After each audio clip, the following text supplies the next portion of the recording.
Olá, estamos aqui novamente com mais um MaluCast e você, como sempre, é muito bem-vindo.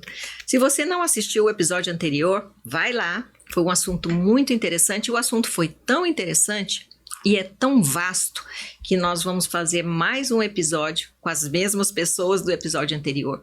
Você continua acompanhando aí A Moeda Tem Dois Lados, sempre a gente mostrando dois enfoques no tema saúde, e o episódio de hoje eu chamei de O Essencial é Invisível aos Olhos. Eu me apropriei lá da frase do Saint-Exupéry, do livro Pequeno Príncipe, porque tem tudo a ver com o nosso assunto. O essencial é invisível aos olhos. Então acompanhe aí esse episódio para saber o que é invisível aos olhos e é tão essencial na nossa saúde.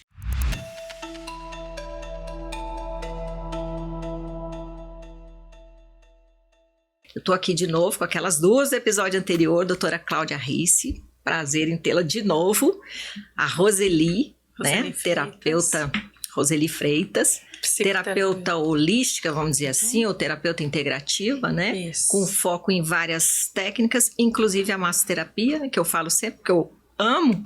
Então, sejam bem-vindas novamente. Muito obrigada. Aquele assunto deu muito o que falar, é um assunto interessantíssimo, então a gente está aqui de novo, mas agora focando um lado que eu considero de extrema importância e lindo ao mesmo tempo, que é o aspecto energético, né? Porque quando a gente tem essa visão holística, integrativa, né? Essa visão ampla, você foge só daquela percepção restrita do corpo físico. Não tem como você não enxergar além do corpo físico, né? Aliás, como é o nome desse nosso episódio, o essencial mesmo é invisível aos olhos. Eu sempre costumo dizer, a vida real é fora da matéria.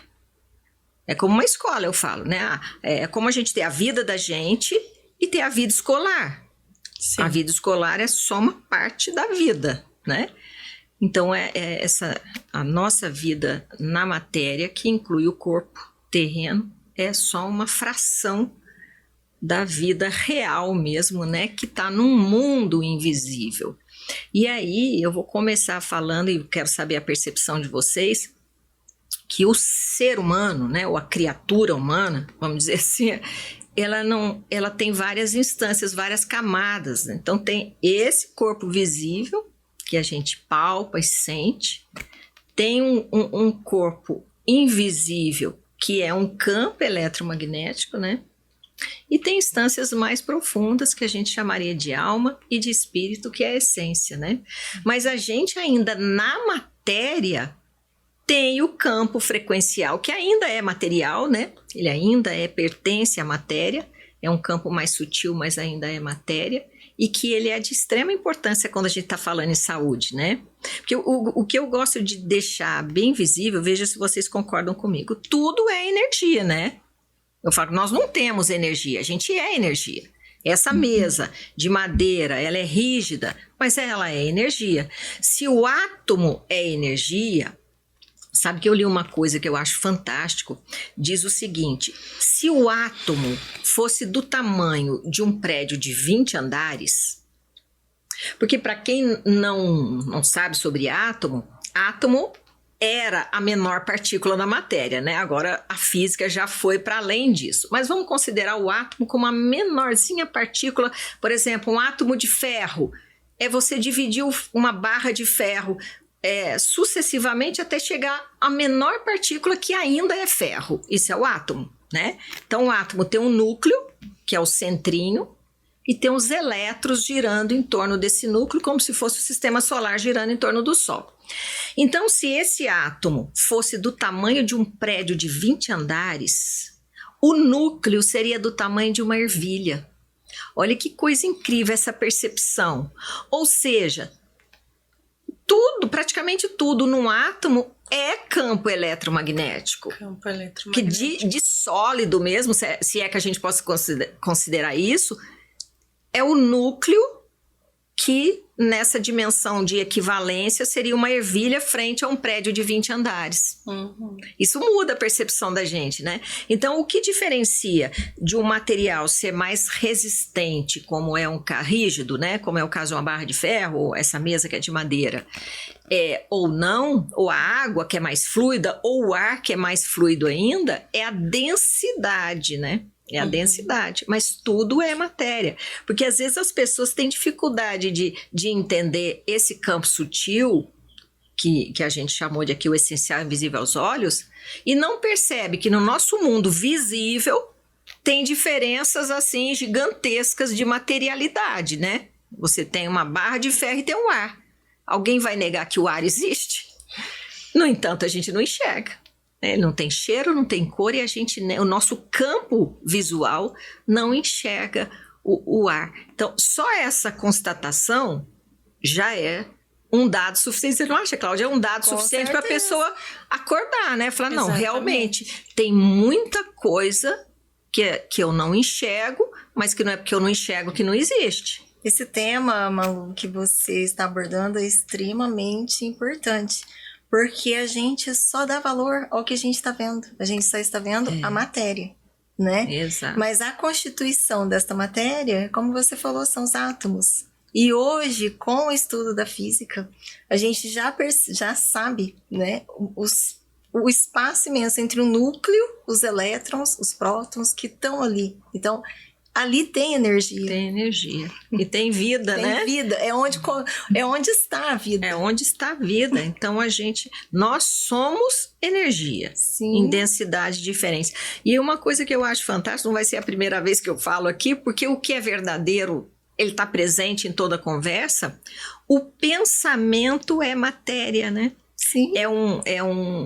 Uma energia mais sutil, mas ele é matéria. Sabe que quando eu era assim, adolescente, no começo da adolescência, eu perdia horas pensando o que era o pensamento. Eu ficava indignada com o pensamento, eu queria entender ele, eu falava assim, gente, mas o pensamento não tem tempo, ele vai do passado para o presente e para o futuro, ele não tem limite de tempo. Ele é presente, ele é uma coisa viva. E aonde que ele está? Né? O que ele é? E eu sou feliz de estar viva ainda para entender o pensamento, porque foi a física que explicou isso, né? Sim, tudo é uma frequência e vibração. Exato. Né? Então, o pensamento está na instância subatômica, né? Ele é menor que o átomo, são partículas subatômicas formando essa energia incrível que é o pensamento, mas ainda é matéria. E ele automaticamente faz o processo do magnetismo. Atrai os semelhantes, né? Você pensa, logo você cria. E isso daí dá uma responsabilidade muito grande com os pensamentos, porque ele atua na matéria, que é da mesma natureza, ele é material também, né? Sim. Então, se você pensa negativamente, hoje existem estudos, né? Você pensa negativamente, ou você pensa, assiste programas de violência, se você está assistindo, o seu pensamento está se mobilizando naquele sentido. Tudo isso cria um campo, né? Uma frequência naquela vibração, atrai os semelhantes, porque isso a física deixa mais claro do que tudo, né? Semelhante atrai semelhante. E vai gerando um campo naquele sentido que vai refletir, como você disse, no físico, né? Então, o físico é a última instância. Nasceu lá e a gente sabe que tem instâncias mais sutis até do que o pensamento, né? Então, esse assunto, ele é, assim, impressionante, né? Eu vejo o ser humano dessa maneira. A homeopatia tem essa consciência. Até queria que você falasse, Cláudia, porque eu acho que numa época, hoje eu não sei pontuar isso, mas teve uma época que existia muito preconceito da homeopatia e até um certo deboche de falar assim, o medicamento ele vai sendo diluído tantas vezes, o que restou ali? Né? Ali não tem nenhuma molécula da substância original. E isso, Malu, é até hoje. Até hoje existe, Até hoje né? existe esse preconceito, mas hoje com a física a gente já consegue, né, colocar aonde está a ação do medicamento, né? Então eu vou te explicar assim, né, bem rapidinho. Por exemplo, eu estou aqui, eu sou a matéria. Então eu vou fazer uma cirurgia, eu tenho uma fratura, eu estou no físico, né? Então é o que eu estou vendo, é o denso. Quando a gente coloca um pedacinho de tecido no microscópio, vamos lá, entrar nesse mundo. Aí quando eu vou, né, diminuindo, vai lá para, né, tecido, aí a gente vai para célula, a gente vai chegar no átomo. Então todos nós somos a base carbono. A medicação alopática faz seu efeito aí. Aí a gente vai pegar esse átomo de O máximo de alcance de um medicamento alopático, um antibiótico, um analgésico, o máximo que ele atua é a nível atômico da nossa constituição, que é o carbono. Né? Agora vou convidar vocês a interiorizar mais um pouquinho, a diminuir mais um pouquinho. Então a gente vai diminuir vai visualizar mais ampliado esse átomo de carbono. Nós vamos chegar lá no núcleo. Então, isso eu estou já a 10 a menos 15 de dimensão de microscopia. Que é onde a física quântica chegou no subatômico, né? Exatamente, que eu cheguei no núcleo, o espaço entre núcleo e os prótons, existe todo um campo. E aí que entra e atua as medicações homeopáticas ultradiluídas. Então, ela tem uma ação subatômica no campo eletromagnético subatômico. E assim, eu acho que na minha percepção, isso é bem difícil mesmo, porque assim, é como é o nosso tema. Isso é invisível aos olhos. Né? Isso é invisível. Porque a gente dá valor ao que eu tô aqui, é a minha matéria, mas ela é a última instância. Você sabe que 2005, mais ou menos, acho que foi 2005, eu e a minha sócia da época, a doutora Eliana Pim, nós desenvolvemos uma pesquisa ao longo de 8 anos de nanopartículas de metais nobres, para aplicação que a nanopartícula Que maravilha! Para atuação tanto na linha humana quanto veterinária. E ela, inclusive, ela que foi a precursora dessa pesquisa, eu fazia os testes clínicos, né? Mas quem elaborou toda a pesquisa foi ela. E ela, inclusive, chegou a patentear 23 produtos na área de saúde humana e saúde veterinária. E justamente o processo era extrair da substância química o campo frequencial. Então, você atuava isso, eu vi N casos de resultado, né? E muita gente pode falar, não, tá usando placebo. Não é o placebo, porque a pessoa nem sabia que estava tomando aquilo. Você extraía daquele elemento o campo frequencial. E aí você está dizendo da homeopatia que atua justamente nessa instância subatômica, né? Sim, que a gente não consegue visualizar, né? Mas que é a nossa constituição. É onde mora o problema, né? É onde nasce o problema. Nasce o problema. E é onde transita a energia dos meridianos, dos chakras, né? A gente tem muitos chakras no nosso corpo, mas a gente tem sete principais, né? Que equilibram ou desequilibram totalmente o nosso corpo. É onde transita a energia. E onde várias das técnicas que você usa atuam, né? O shiatsu, do yin, a massoterapia em si, né? A acupuntura. E a aplicação do reiki. O reiki, é verdade. O reiki, é mesmo. Né? Até uma meditação guiada ali para você fazer uma reprogramação mental, uma PNL. Também ela atua equilibrando esses chakras, mas eu gosto muito do reiki, porque o reiki é maravilhoso para equilibrar, né, todos os chakras, porque às vezes o desequilíbrio está ali em um ou dois, mas se você não promover aquele equilíbrio, ele vai desequilibrando todo o resto. Faz uma cadeia, né? Faz uma cadeia. Um dominó, né? Um dominó, efeito dominó, a gente fala, né? Então, eu gosto muito de trabalhar com o reiki junto. Às vezes a cliente ela nem sabe, né? É algo energético que sai, a gente atua como um canal de energia. O reiki, porque é a energia que vem do alto, né? Não é eu que promovo essa energia, eu sou um canal, né? De passagem, né? Passagem, exatamente. Então, isso faz toda a diferença num tratamento, né? Assim, digamos, eu já trabalhei muito com pós-operatório, drenagem pós-operatório.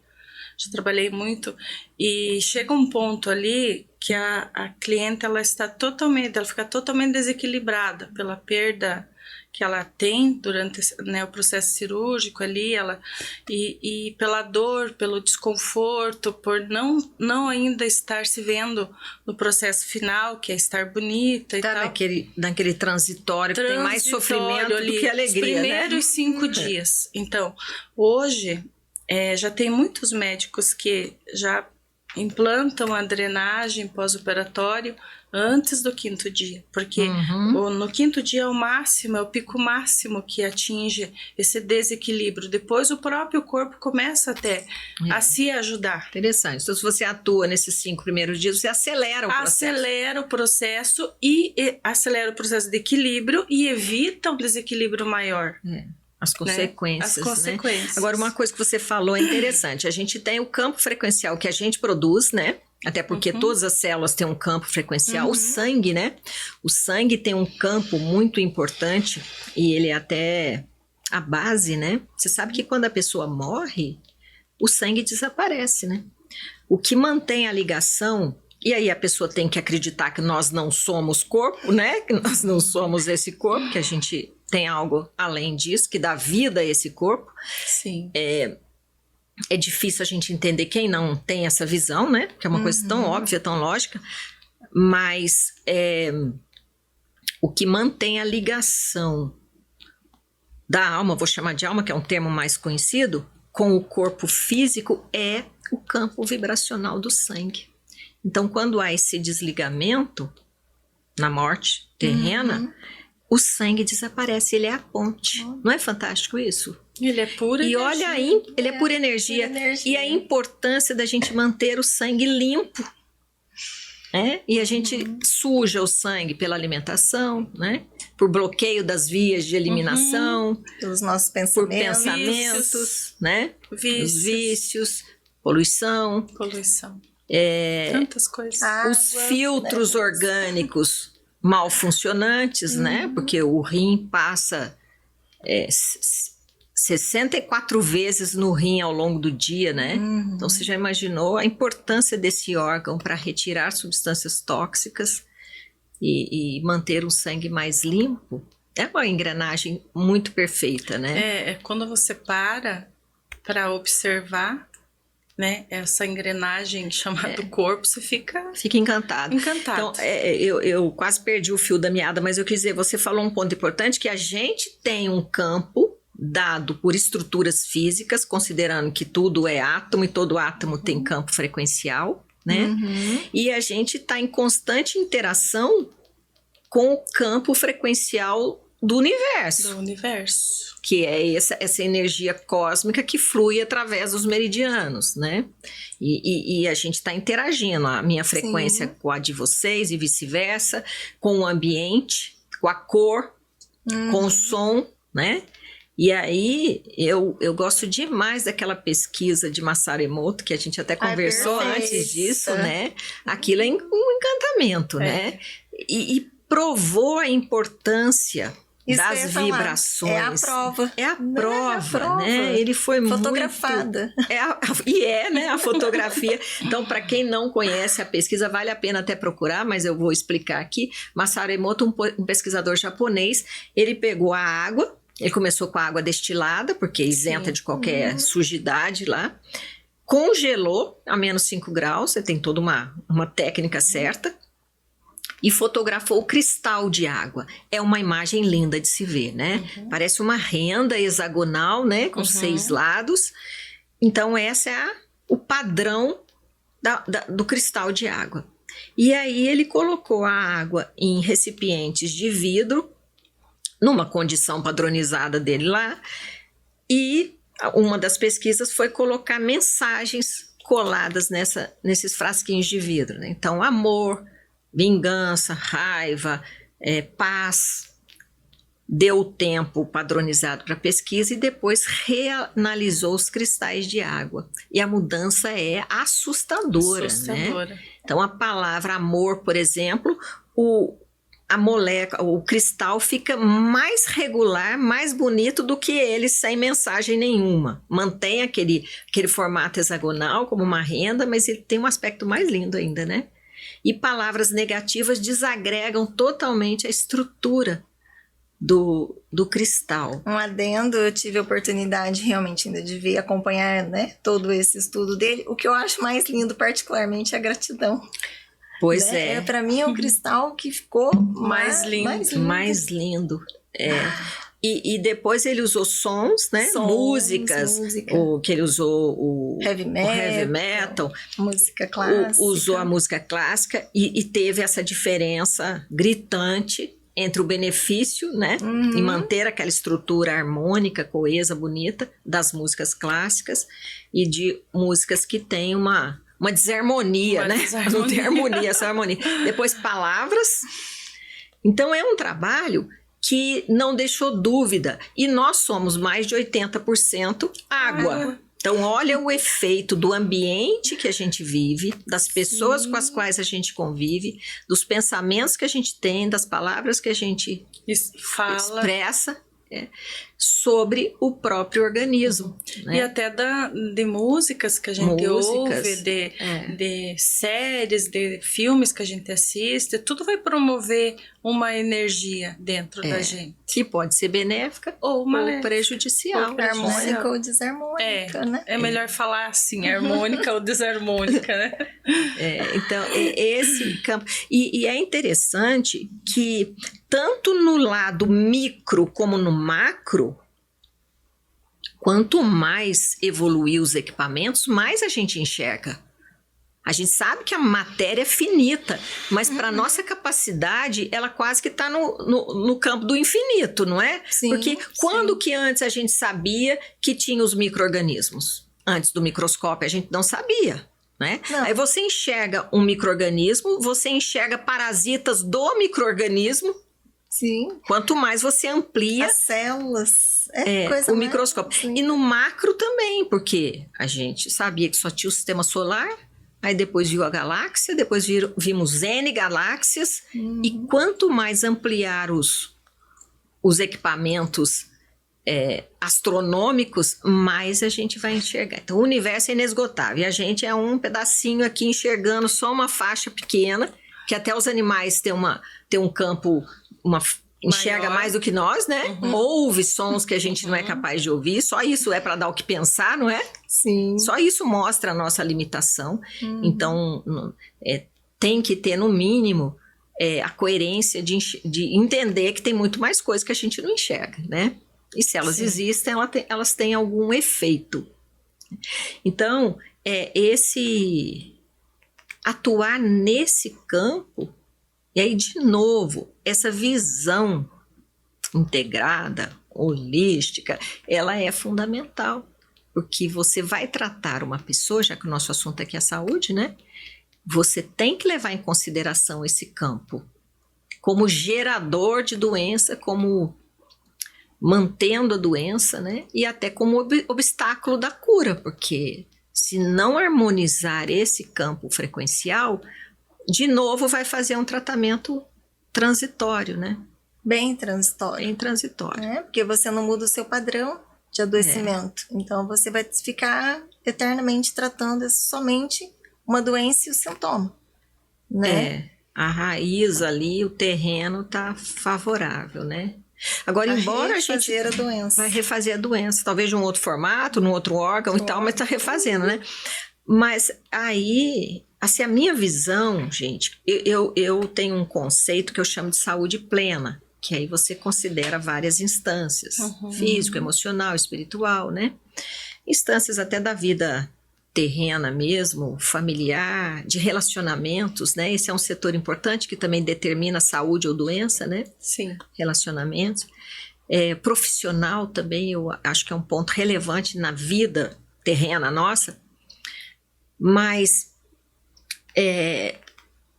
eu entendi na minha vivência que se você começar pelo físico, porque a gente sabe que todas essas instâncias interferem, mas no meu método de atuar, eu começo equilibrando o físico, porque ele vai interferir.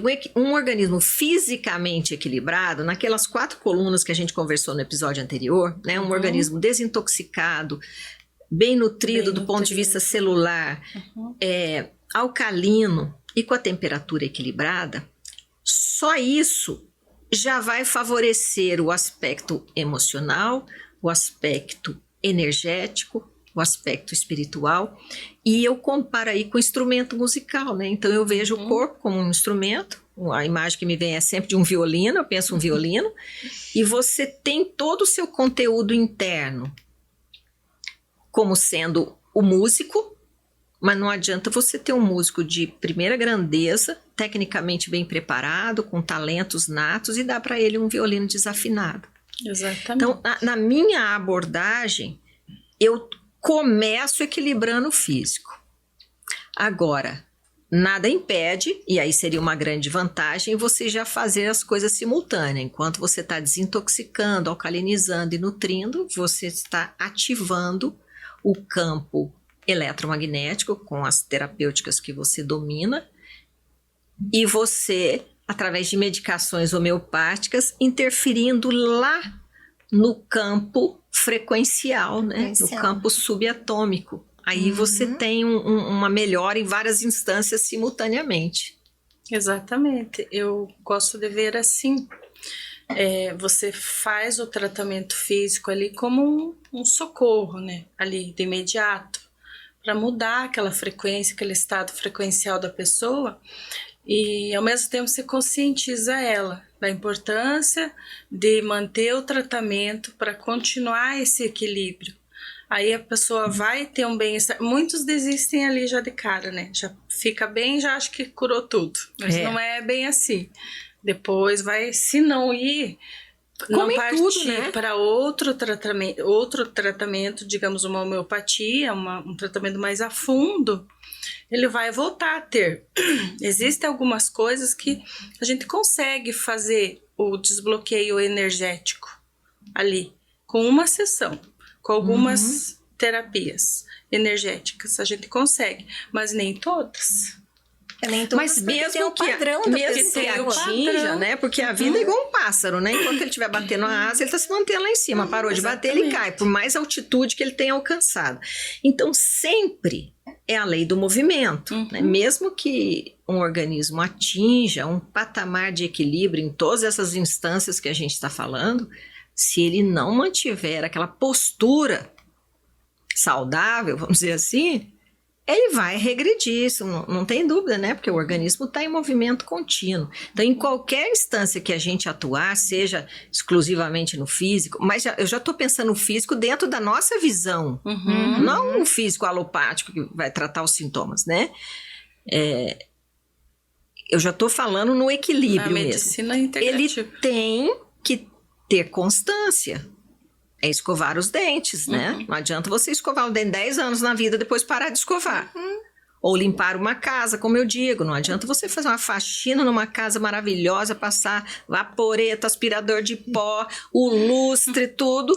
Um dia que você fica sem limpar, já tá suja, né? Exatamente. Uma semana, um mês. É o mesmo princípio, né? Sempre é a constância. Aí você às vezes desce um degrauzinho, sobe de novo, que a vida exige, né? Ainda mais a gente nesse corre-corre, não é que a gente vai fazer ser perfeita, né? Exatamente.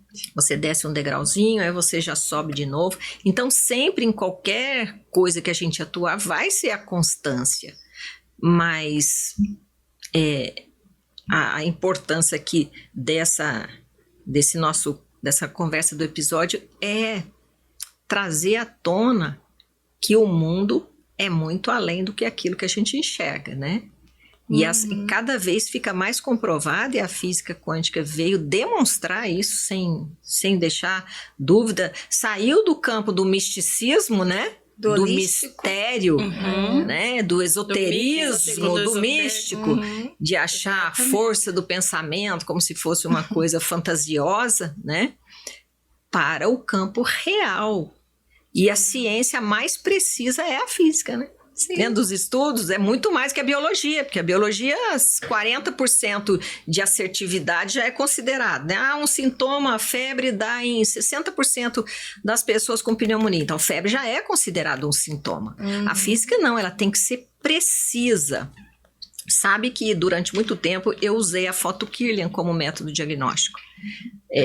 Aquele aparelho portátil que registra o campo, né? A gente fotografava os dedos da mão direita. Ela dá com muita precisão aspectos importantíssimos, tanto físicos quanto emocionais, por alteração desse campo eletromagnético. E a pesquisa lá inicial feita pelo casal Kirlian foi muito interessante, porque teve uma fase da pesquisa deles que eles chegaram em 95% de assertividade e já estavam descartando a pesquisa, porque a física tem que ser 100%.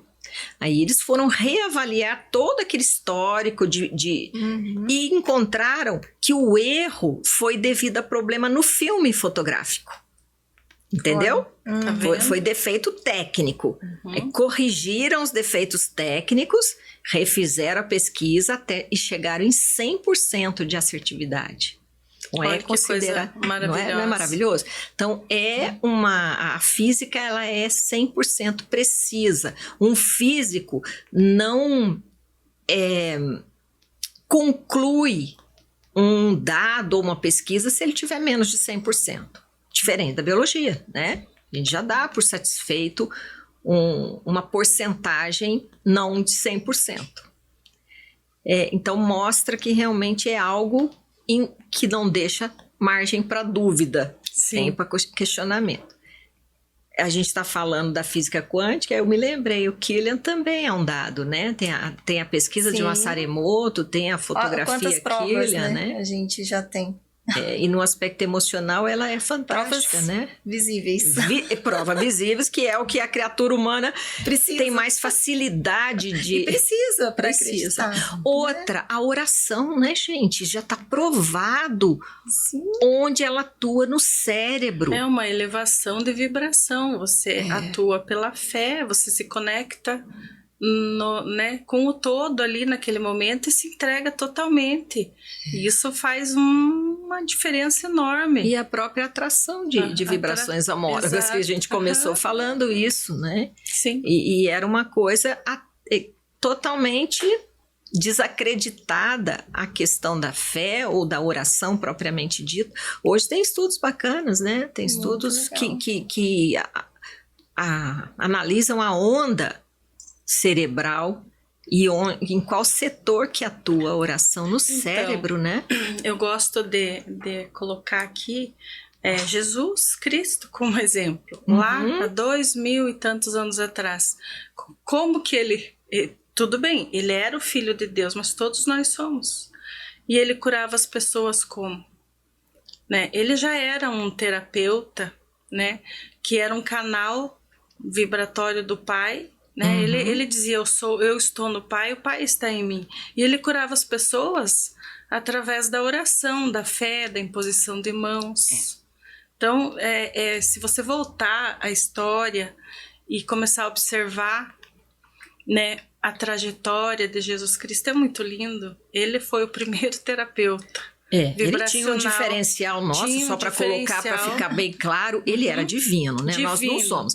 Então, ele tinha esse diferencial, que ele era energia diretamente pura do divino, energia. Encarnado na Terra. A gente já é outra categoria de espírito, né? Mas, de qualquer maneira, sem dúvida, era aquela frequência energética, ele mudava, que a bênção da humanidade era divina e estava na Terra, ele atuava por frequência, com certeza, né? Quando ele ressuscitou, porque o campo frequencial ali era de uma pureza e de uma força tão impressionante que conseguia, ele mudava, né? totalmente tudo ao redor dele com a frequência dele, né? Exatamente. Então, por ele ser um ser divino, um ser puro, né? Já ele tinha essa né? Magnetismo terapêutico que a gente tem, pessoas que têm. E aí eu acho que tem o invisível novamente. Né? Mas agora eu acho que tem certas coisas que não dá para aprender. Por exemplo, o magnetismo terapêutico, ele é nato. O Reiki também, eu acho que é para as pessoas que já têm uma maneira de ser mais... que atua mais nessa energia. Eu não vejo que seja algo que dê para aprender, sabe?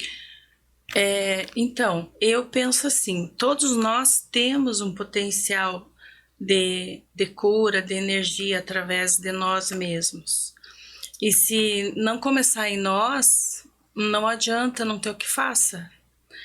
Tem que partir de nós. Em primeira linha, um querer e um acreditar.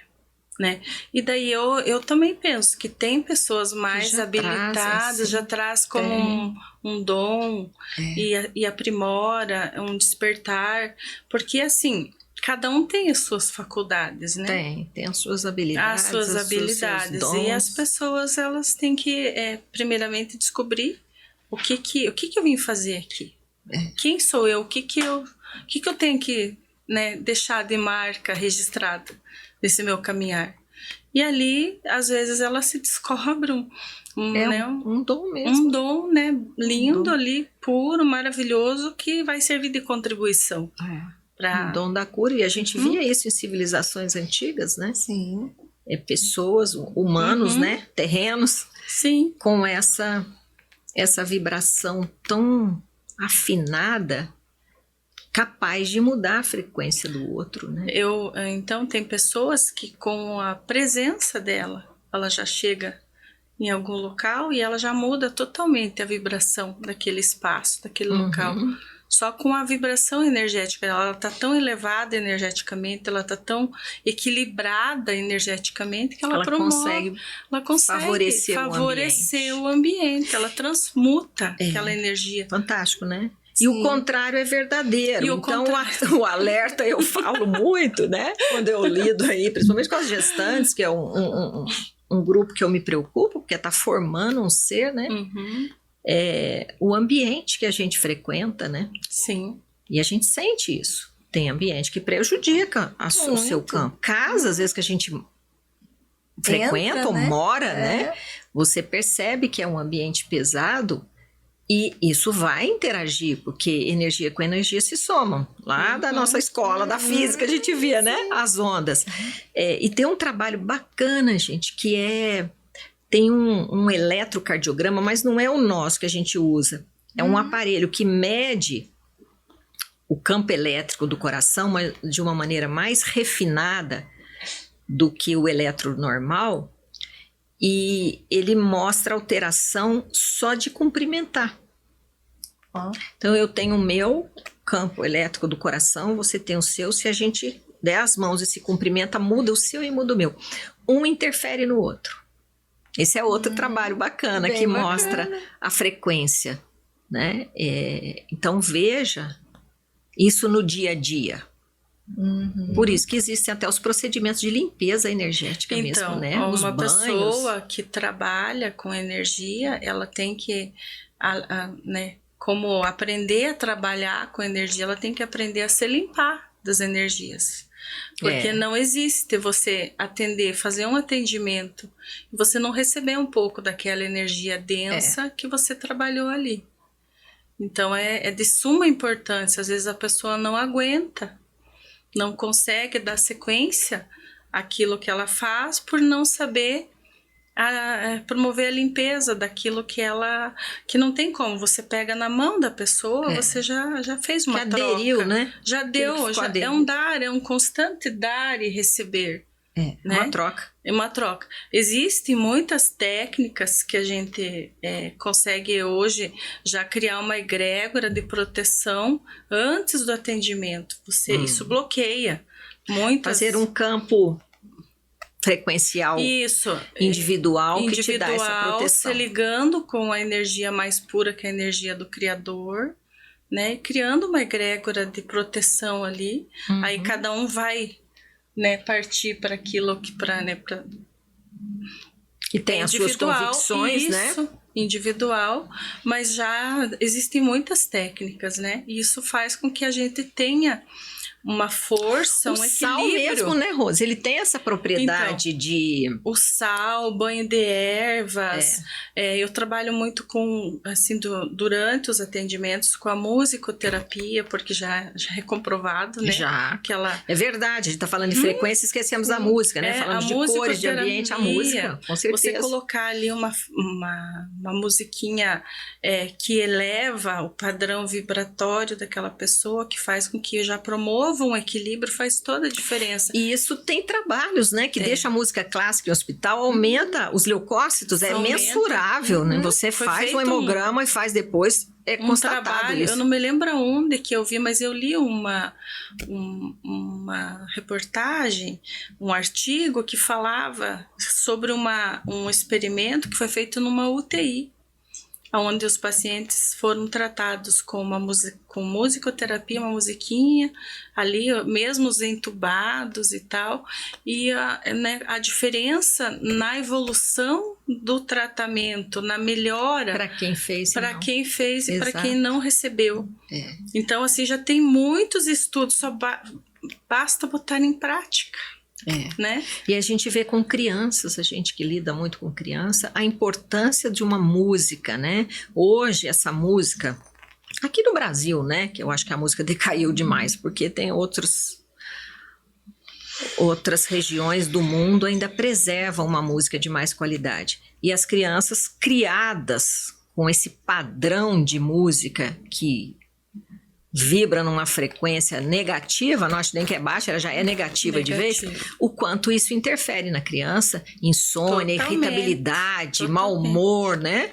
Isso interfere demais. Né? Mas sabe que eu me lembrei de um caso agora, que há anos eu atendi, que fez, a gente está falando da energia da pessoa gerar doença ou melhorar doença. Teve uma época que eu atendi 2 pacientes exatamente com a mesma doença, era um câncer de pâncreas, que a gente sabe que a sobrevida é muito pequena, né? Elas tinham a mesma faixa etária, o mesmo tumor, não se conheciam, mas parece que a vida já traz pra gente observar as diferenças de evolução, né? E ambas fizeram exatamente o mesmo protocolo de tratamento que eu orientava na época, só que uma delas era de uma gratidão tão fabulosa, não é pelo trabalho não, gratidão pela vida. Ela vibrava na alegria, que aliás a alegria é a expressão visível da gratidão, né? Sim. Eu falo gratidão não é ficar agradecendo, sou grata, é você transbordar. Você transborda. E o transbordar da gratidão é a alegria, né? É bonito isso. Por isso que a criança é alegre, né? Ela vibra nessa energia, os animais também. Então, essa paciente, ela tinha essa alma grata. Ela estava sempre feliz, tudo para ela viu o lado positivo. E a outra, infelizmente, ela tinha uma vibração negativa. Inconformada com aquela situação, rancorosa com aquilo, se sentindo injustiçada com aquela condição e não teve tempo de mudar esse padrão comportamental dela, e o desfecho das duas foi totalmente diferente. O tempo de melhora e o desfecho que teve. Então ali ficou muito registrado o quanto a vibração de cada um, né, a condição interna, a maturidade espiritual mesmo, interfere na evolução de um quadro. Né? Então, aproveitando esse gancho da gratidão, a gente teve o período da pandemia, né? Que foi, assim, um divisor de águas na humanidade, o que causou psicologicamente nas pessoas, né? O medo, o desespero de ouvir, de ver por todas as redes sociais aquele vírus vindo e devastando e roubando a paz, roubando tudo, né? E lá em casa a gente optou por não ficar a par das notícias. Sei. A gente foi até uma altura e a gente percebeu que a gente ia ser levado à loucura. Sucumbir naquela... Exatamente. E eu, na época, tinha feito até uma cirurgia, né? Tinha feito uma cirurgia da tireoide. E a minha filha também, ela já estava assim, ficando totalmente transtornada. Então, eu tive a sinalização de algumas pessoas maravilhosas, né, que eu devia sair do estado negativo para o positivo, frequencial. E a primeira coisa que me ocorreu foi desligar a televisão. Então, assim, eu passei a ver o mínimo de noticiários. E botei a minha cabeça, minha frequência em algo positivo. A minha filha fez o Milagre da Manhã, que é um caderninho da gratidão, todos os dias. Aquilo transformou a nossa vida. A gente fez, no período da pandemia, foi um retiro espiritual. Sim. Eu não contraí o Covid, eu tive que estar trabalhando na linha de frente. Eu não contraí o Covid, eu ajudei pessoas física e psicologicamente. E o que foi a mudança de tudo isso foi exatamente agradecer, manter o estado de gratidão ali. Foi na época que eu me auto-apliquei o Reiki muito para me voltar ao estado, né, e não deixar aquela energia do medo, dominar, do pânico interferir, interferir e dominar, porque ia ser um caminho sem volta. Muitas pessoas que a gente está assistindo, né? Agora a gente está assistindo esse drama pós-Covid. Exatamente. Que um dos aspectos que mobilizou essa situação que a gente está vivendo é esse, né? Então, criança com ansiedade, com depressão, com síndrome do pânico. Adultos nem se fala, mas eu cito as crianças porque uma faixa etária que, quando é atingida dessa maneira, já é o auge da calamidade, né? E é o que nós estamos assistindo. Então foi bacana essa essa estratégia. Eu pude perceber assim visivelmente, porque a minha filha tinha que lidar com a situação de eu e mais o padrasto dela estar, né, no trabalho hospitalar. E ela foi a válvula de escape dela. Trabalhar a gratidão. Todo dia tinha ali um trabalho voltado para a gratidão. E foi maravilhosa. Ela não ficou com nenhuma sequela psicológica. E você sabe que esse campo nosso é como... Por que o buraco na camada de ozônio é tão problemático, né? Porque ele deixa entrar coisa negativa. Esse campo forma, inclusive, uma barreira para doenças. Exatamente. Porque vírus, bactérias, eles também têm um campo de frequência. Eles não suportam a frequência eles são repelidos. São repelidos. Né? E não penetram na camada e atingem o organismo. Ou seja... Então, eu fui a prova disso. Eu estava numa situação até debilitada fisicamente, né, pelo fato de ter retirado a glândula da tireoide e tal. E eu mantive a minha elevação vibratória, meu estado de gratidão e oração. De outra maneira. E eu acho que eu repeli o vírus. Fantástico. Você teve uma vivência na sua vida pessoal também, né, Cláudia? Nesse aspecto de priorizar o campo energético, foi, né? Pegando o gancho da Rose, eu fui diagnosticada também com câncer de mama no início da pandemia. Sei. Então, assim, o meu corpo adoeceu, né? Então, assim, como foi um momento bem difícil, que tudo fechou, né? Então, o meu diagnóstico... né, demorou ter a confirmação anatomopatológica, né, mesmo o tratamento, né, se ia fazer uma cirurgia, quimioterapia, tudo foi atrasando. Então eu voltei, eu sou uma prova viva também, porque eu voltei todo o meu tratamento para o foco para onde que começou, né, então assim, eu estou com uma doença, tá, então vamos ver onde está esse desequilíbrio.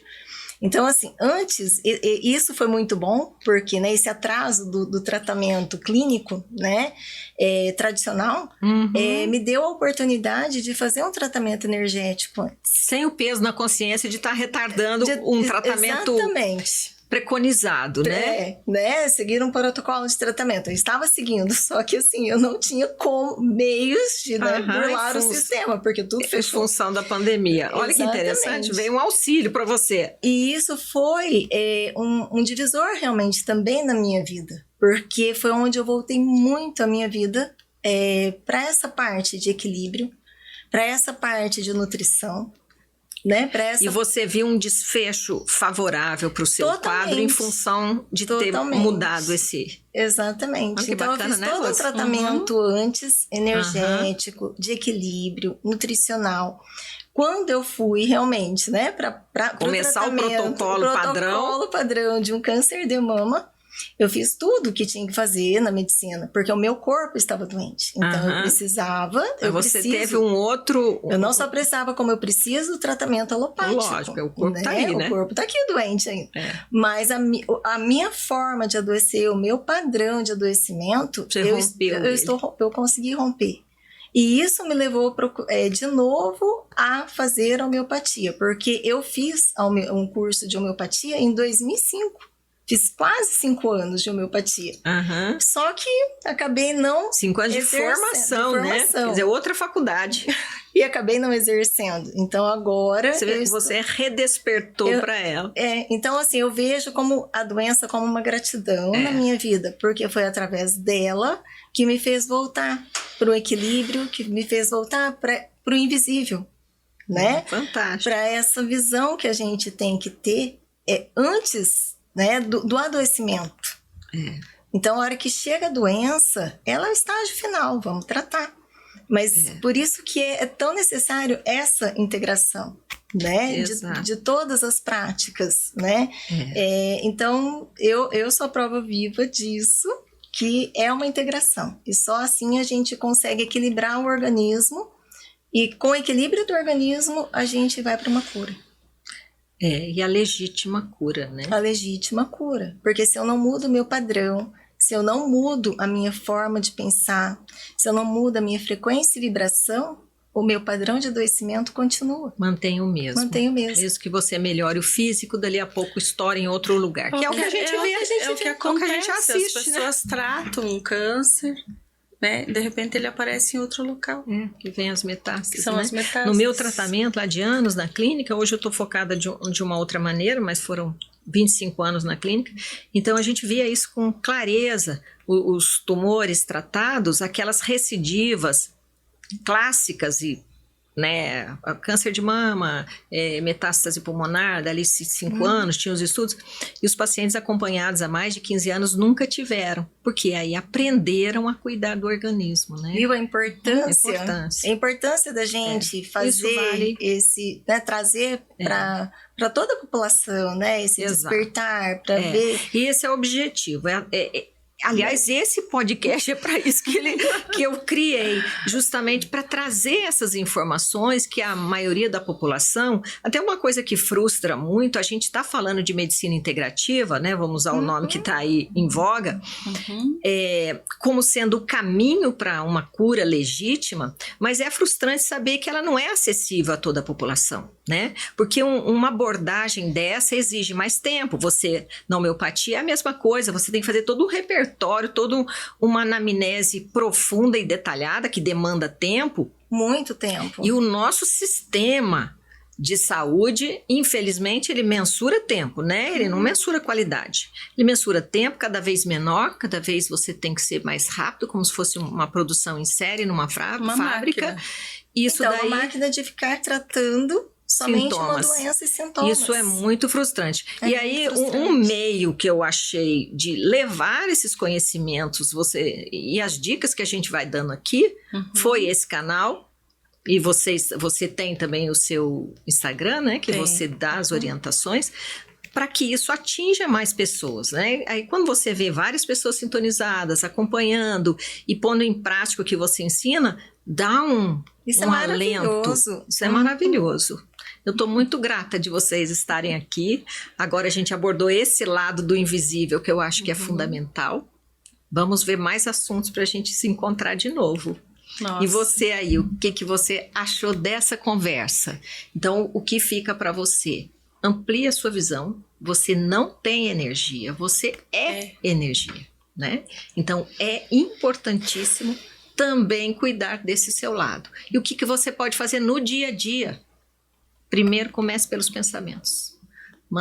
Tem um livro que eu estudo ele há mais de 40 anos, que o autor escreve ali, mantenha limpo o foco de vossos pensamentos. Só assim restabelecereis a paz e sereis felizes. Eu nunca esqueci essa frase. Eu tinha 22 anos quando eu li e eu decorei até, mas eu introjetei, não foi só decorar de cérebro, não. O pensamento é tudo, né? Então começa você que está aí nos acompanhando por aí, comece a manter limpo o foco de seus pensamentos.